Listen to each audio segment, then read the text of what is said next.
Flashpoint Batman recruits a Robin? More information on the X-Men relaunch? Wait, Wildcats is relaunching? And there's more? That's right, more comic book news right after this.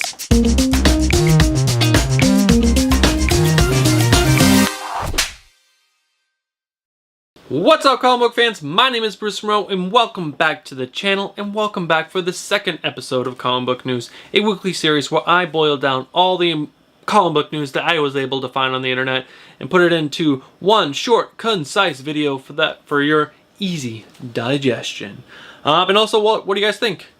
We got a new set. That's right, set number 3, set number 4. I don't even know anymore. I keep finding little holes in my house, to make little sets out of. So I'm actually kind of digging this one. I don't know. What do you guys think? Let me know down in the comments below.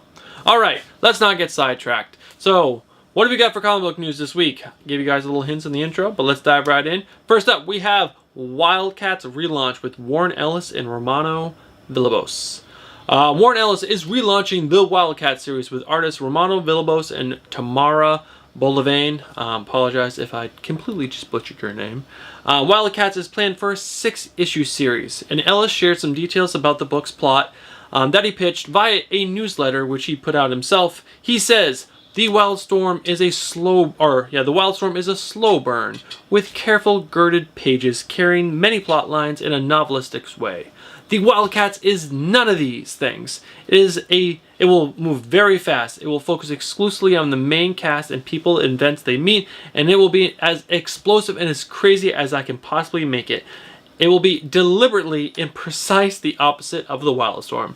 This is huge news, guys. I am so excited for this. I have been a huge fan of his Wildstorm run, and I think in my last review I mentioned that I was going to do a little digging and find out what was going to be happening at the end of his run, because there's only 2 issues left of the Wildstorm, and I was like nervous because he's built this whole crazy amazing world out of all these characters, and to see it just end with issue 24, it would have been so sad. And I'm so excited to know that it is coming back in some fashion, and especially with Warren Ellis, because he's done such an amazing job with the Wildstorm.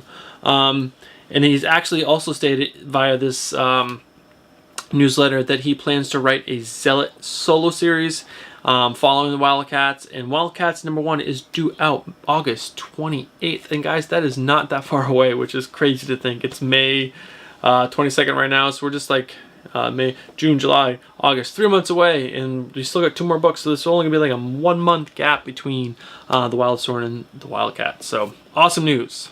Flashpoint Batman recruits a Robin? What is this all about? So this was a tease for issue 77 of Batman, and this cover shows Thomas Wayne Batman with a blonde sidekick female character, and it turns out that if you read the synopsis for that issue, it is Gotham Girl, which is super cool because Gotham Girl's been around since issue 1 of Tom King's Batman run, and it's so awesome to see that she's still around in issue 77. And she's been like this recurring character throughout the whole run, and I actually think she's a really cool character. She's got a really cool power set, so I'm excited to see what she's doing following Bane and Thomas Wayne Batman. So we'll see. Maybe she'll be a turning point for Batman and help him in the end. So that's super cool. Jonathan Hickman released more information on his Powers of X in House of X relaunch of the whole X-Men universe, which was really cool. We're only a few months away from the Marvel Comics debut of the X-Men focused miniseries House of X and Power of X, and Hickman has revealed the basic story elements of the X-Men series. House of X is a story about a pivotal month in the history of the X-Men where everything changes for the mutants on Earth. And Powers of X is a story about the history of the mutants in the Marvel universe. It works as a series that reveals and revelations where each issue of House of X follows the Powers of X and vice versa, makes you reinterpret the issue you had previously read. This is awesome news. I'm not a big X-Men historian or Marvel universe historian, so I don't even know where this 1 month or how this reinterpretation of the history of the Marvels is going to work, and I'm pretty sure Marvel has given Jonathan Hickman like free range, just like do what you want. So I'm really excited to see what this is going to be about, and it's a little tease. It's really interesting to get any information on this book or these books. So yeah, dive in. Give me what you guys think down in the comments below, and yeah, let's have a little banter. Manhunter makes her DC Rebirth debut in Action Comics 1011. So this was just a preview story, but for me this was much more than that because I love Kate Spencer. She was first debuted, I think, back in 2005, and she was just one of the first female superheroes that I was drawn to. She has this awesome red uniform, and she has the bow staff, and I don't know, she looks so cool, and the art was so beautiful on those books, and I'm pumped to see her come back in this Brian Michael Bendis Leviathan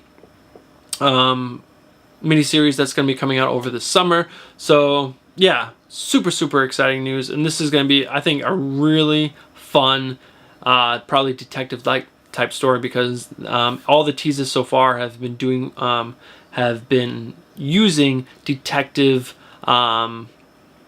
characters from the DC universe, like The Question, Kate Spencer, Plastic Man, Batman, Green Arrow, even though it's not so much of a detective. But yeah, I'm super excited for this, and I hope you guys should be too, because I think this is going to force me to go out and pick up the trades of the first run with Manhunter, and I'm going to review those for you guys.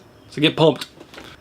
Greg Capullo joins Todd McFarlane on to illustrate Spawn 300.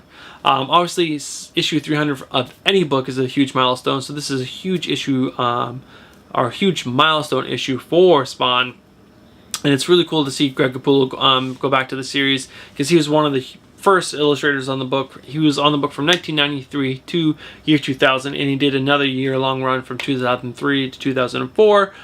So he's coming back after obviously a long time away. What was it, 15 years now?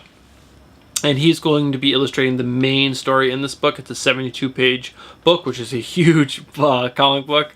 And we also have some other big names joining this book. We have Scott Snyder, who will be doing some writing, Scott Campbell, Jason Sean Alexander, who is the current illustrator, and Jerome Apina. I'm sorry, I'm totally butchering your name. But yeah, this is going to be a really fun issue. And Tom McFarlane went on to say that the group of creative folks helping out on the historic Spawn 300 issue is something that I hope thrills the inner 15-year-old in all of us. It's doing it for me, and I didn't start reading Spawn until I was 22, so I'm super excited.